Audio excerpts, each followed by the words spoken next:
A black young girl was humiliated in court. Years later, she wrote the law that changed everything. This might be the best story you'll hear today. Enjoy it. The fluorescent lights above cast harsh shadows across the sterile courthouse hallway. 11-year-old Grace Daniels sat alone on a wooden bench, her small hands clasped tightly in her lap, fingers intertwined like a prayer. Her navy blue dress, the only one she owned, was pressed carefully despite its frayed hem, and her black Mary Jane shoes polished with petroleum jelly reflected the cold linoleum beneath her feet. The oversized manila folder beside her contained math worksheets covered in her careful handwriting equations that danced across the pages like poetry only she could understand. Every few seconds her dark eyes would dart toward the heavy oak, her doors of courtroom 3B, where her fate was being decided by people who had never bothered to truly see her. The trouble had begun 3 weeks earlier, when Mrs. Patricia Whitmore, principal of Lincoln Elementary School, discovered Grace helping her classmates with advanced mathematics during lunch. What should have been celebrated as kindness became weaponized as fraud. Grace had been solving calculus problems for fun, sharing her love of numbers with struggling peers, but Mrs. Whitmore saw only a threat to the established order. A black girl from the projects couldn't possibly understand mathematics at a university level. It had to be cheating, she reasoned. The accusations came swift and merciless: academic fraud, system manipulation, theft of educational materials. Within days, Grace found herself facing juvenile court, her world crumbling like equations without solutions.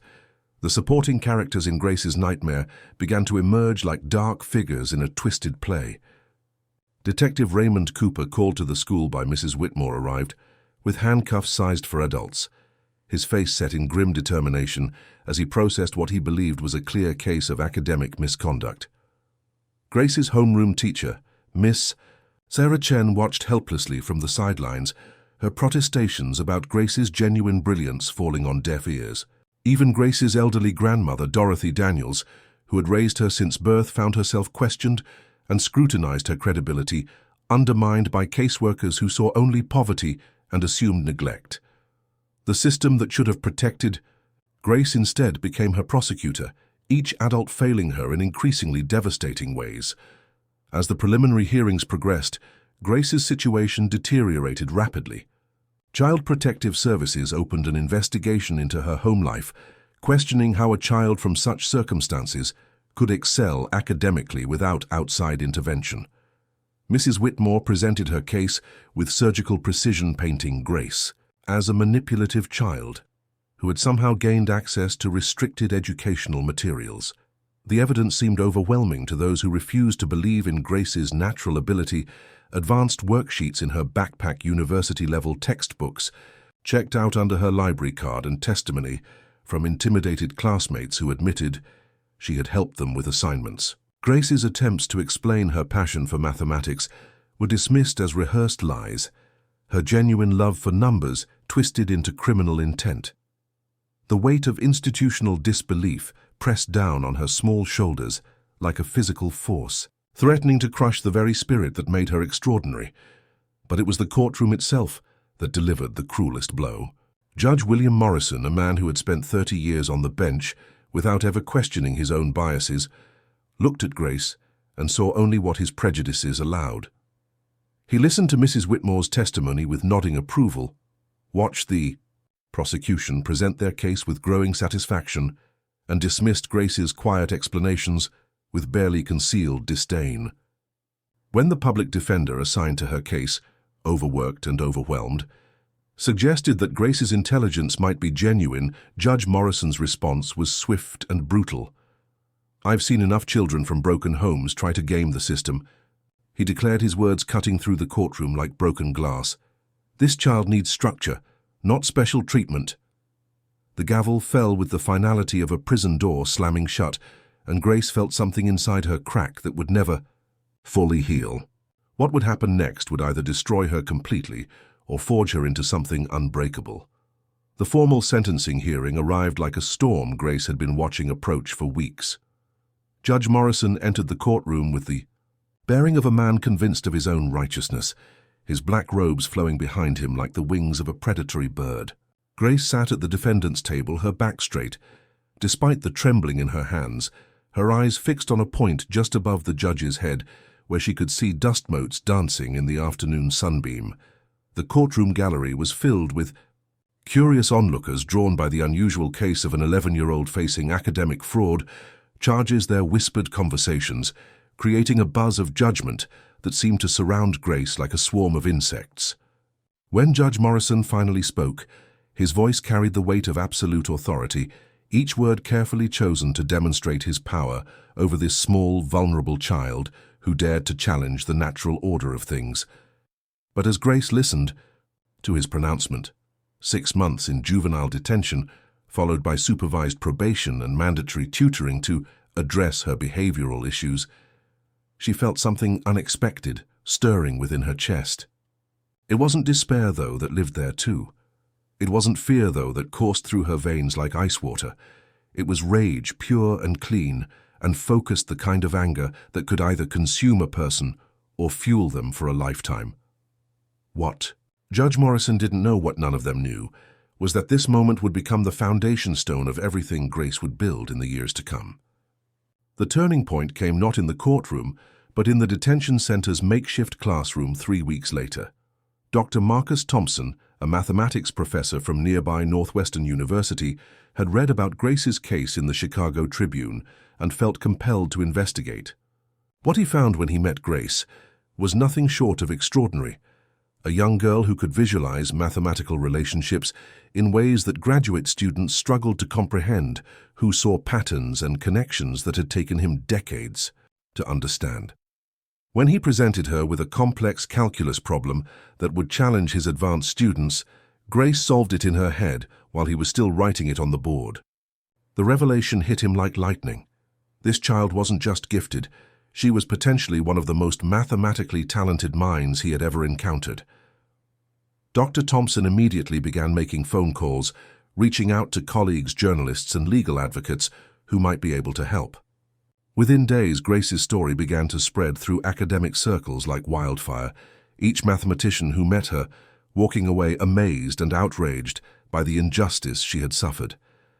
The wheels of justice, when properly motivated, could move with surprising speed. Dr. Thompson's intervention brought media attention that Judge Morrison and Mrs. Whitmore had never anticipated, suddenly exposing their actions to public scrutiny. Prominent mathematicians began writing letters of support, child advocacy groups took up Grace's cause, and investigative journalists started digging into the school's handling of the case. Grace found herself at the center of a growing storm of attention. But instead of cowering under the spotlight, she began to find her voice. When reporters asked her about her treatment, she spoke with quiet dignity about the importance of believing in children who were different, about the damage done when potential was mistaken for deception. Her words, delivered with a poise that seemed impossible for someone so young, began to resonate far beyond Chicago. The case that was meant to silence her was instead amplifying her voice, transforming a personal tragedy into a platform for change. As Grace's story gained national attention, the personal relationships in her life began to deepen and evolve in unexpected ways. Dr. Thompson became more than just an advocate. He became a mentor and father figure, filling a void that had existed since her father's death when she was 7. Her grandmother Dorothy, initially bewildered by the attention, found herself thrust into the role of fierce protector, giving interviews where her pride in Grace's intelligence shone through every word. Even Miss Chen, Grace's former teacher, found the courage to speak publicly about what she had witnessed, her testimony, helping to expose the racial bias that had driven the school's accusations. These relationships became Grace's anchor during the tumultuous months that followed, providing her with the emotional support she needed to weather the continuing legal battles and media scrutiny. But perhaps most importantly, Grace began to connect with other children who had been failed by similar systems, recognizing that her experience, while devastating, was far from unique. The emotional toll of her ordeal continued to mount, even as external support grew around Grace. Nightmares plagued her sleep, filled with images of courtrooms and handcuffs, and the sound of Judge Morrison's gavel. She struggled with feelings of shame and self-doubt, wondering if perhaps the adults were right, if she really was somehow wrong to be different. The detention center had left its mark on her psyche, the memory of being treated like a criminal for the crime of being gifted eating, away at her confidence. Yet through it all, Grace clung to her love of mathematics, like a lifeline, finding solace in the pure logic of numbers and equations that didn't judge her by the color of her skin or the circumstances of her birth. Dr. Thompson recognized the signs of trauma and arranged for Grace to receive counseling, helping her to process not just what had happened to her, but what it meant for her future. It was during these sessions that Grace first began to articulate her growing determination to ensure that no other child would suffer as she had. The pain of her experience was transforming into purpose, her trauma alchemizing into a driving need for justice that would define the rest of her life. The moment of greatest tension arrived on a gray October morning when the Illinois State Board of Education announced their decision regarding Grace's case. The board had been investigating Lincoln Elementary School's handling of the situation for months, reviewing policies and procedures, while Grace's legal team fought to have all charges dropped. Grace sat in the conference room at the state building, surrounded by lawyers and advocates and journalists, her hands folded in her lap as officials read their findings. The school district was found to have violated multiple policies in their treatment of Grace. Mrs. Whitmore was placed on administrative leave, pending further investigation, and all academic fraud charges were officially dismissed. But the moment that would live forever in Grace's memory came when the board chairwoman looked directly at her and said, "We failed you, Miss Daniels. The system that should have celebrated your gifts instead tried to punish you for them. We are profoundly sorry." For the first time since the ordeal began, Grace allowed herself to cry. Not tears of shame or fear, but tears of vindication and relief. She had been heard. She had been believed. She had survived. The resolution of Grace's case brought justice, but it also brought clarity about the work that still needed to be done. As the legal proceedings concluded and media attention began to fade, Grace found herself at a crossroads. She could return to her old life, try to move forward, and forget the trauma she had endured, or she could use her experience as fuel for something larger. The choice, when it came, felt inevitable. With Dr. Thompson's guidance and her grandmother's blessing, Grace threw herself into her education, with renewed purpose, excelling not just in mathematics, but in history, civics, and eventually law. She became a voracious reader of legal cases, particularly those involving children's rights and educational equity. Mrs. Whitmore's dismissal from the school district and Judge Morrison's early retirement felt like personal victories. But Grace understood that individual accountability was just the beginning. The systems that had failed her were still in place, still ready to fail the next child who didn't fit the expected mold. Her mission became clear. She would change those systems from the inside, armed with both her intellectual gifts and her lived experience of injustice. Years passed like pages turning in a book Grace was writing with her life. She graduated high school at 15, earned her bachelor's degree at 18, and entered law school at Northwestern University, the same institution where Dr. Thompson had taught before becoming her mentor. Throughout her education, Grace never forgot the 11-year-old girl who had been handcuffed for being too smart, too different, too black for the comfort of those in power. She interned with civil rights organizations, wrote papers on juvenile justice, reform, and gradually built a reputation as a brilliant legal mind with an unshakable commitment to children's rights. When she passed the bar exam at 20, 2 breaking records for the youngest attorney, admitted to practice in Illinois, the same newspapers that had covered her childhood ordeal ran stories about her transformation from defendant to defender. Dr. Thompson, now retired, but still her closest advisor, often marveled at how the traumatized child he had first met in detention had become this poised, powerful young woman. But Grace never forgot that her power came not from forgetting her past, but from transforming it into purpose.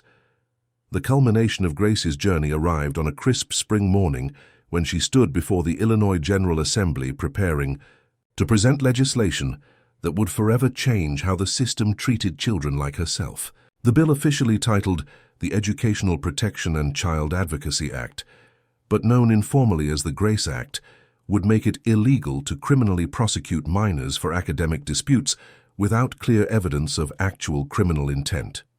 It would require mandatory bias training for educators and establish oversight committees to prevent the weaponization of the justice system against gifted children from marginalized communities. As Grace approached the podium, she could see familiar faces in the gallery. Dr. Thompson, now gray-haired but beaming with pride, her grandmother Dorothy, wearing her best dress and clutching a handkerchief, Miss Chen, who had become a principal herself, and was now an advocate for gifted education. The irony was not lost on Grace that she now stood in a position of power addressing the very system that had once tried to destroy her. When she began to speak, her voice carried the authority of lived experience and the weight of legal expertise, each word carefully chosen to honor both the pain of her past and the hope of her future. Every child deserves to be seen for who they are, not who we fear they might be. She concluded, her eyes scanning the assembly with quiet intensity. This bill is not about my story. It's about ensuring that no child's story has to be like mine. The passage of the Grace Act marked the end of one chapter in Grace's life and the beginning of another. As she walked out of the State House that day, surrounded by supporters and journalists, she felt the weight of a different kind of history settling on her shoulders. A young girl approached her in the crowd, maybe 8 or 9 years old, clutching a math workbook and looking up at Grace with wide, admiring eyes. "Are you the lady who loves math?" the girl asked, her voice barely above a whisper. Grace knelt down to meet her at eye level, seeing in this child's face the same curiosity and intelligence that had once been mistaken for deception. "I am," Grace replied, her smile warm and genuine, "and I bet you love it too."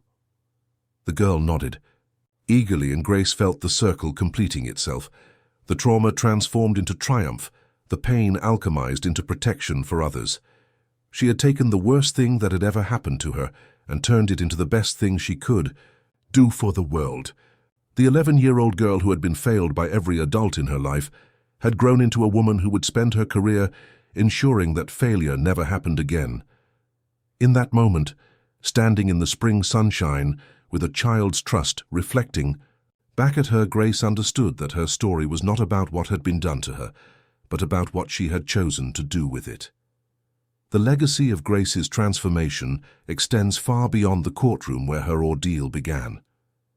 Today, the Grace Act serves as a model for child protection legislation across the country, and Grace herself has become a leading voice in juvenile justice reform. She established the Grace Foundation, which provides legal advocacy for gifted children from underserved communities, and has argued several landmark cases before the Supreme Court. Her journey reminds us that our greatest trials can become our most powerful tools for change, that the systems that seek to diminish us can be transformed by our refusal to be diminished. Grace Daniels proved that a child's dreams are stronger than adult prejudices, that intelligence cannot be handcuffed, and that justice delayed is not always justice denied.